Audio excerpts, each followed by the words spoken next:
Magandang araw po, welcome po sa aking channel, Love9 TV. Sa mga naghahanap po ng isang residential property sa area ng Mindanao Avenue, Quezon City, ito na po yung hinahanap nyo. Bira na po nagbebenta ng mga property dito.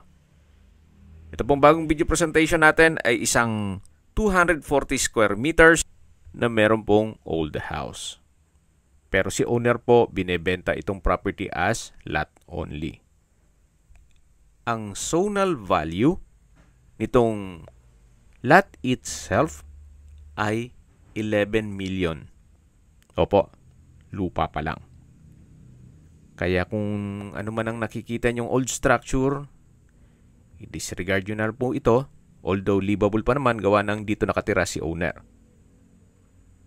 Nasa inyo naman po yan kung anong plan nyo dito.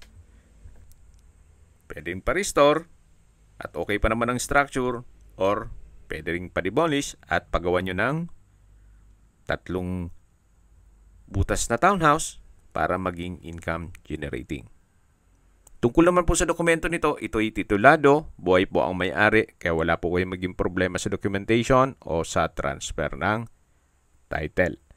Ang full video presentation po nito ay mapapanood nyo sa aking main YouTube channel na Love9 TV Official.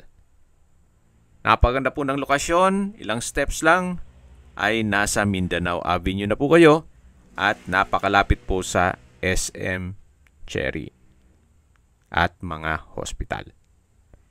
Binebenta po ito ni owner sa halagang 12.8 million pesos. Net, ibig mong sabihin si buyer na po ang sasagot sa lahat ng taxes at expenses with regard to documentation. Kung may mga katanungan po kayo, tawag lang po kayo sa aking numero. Maraming salamat po.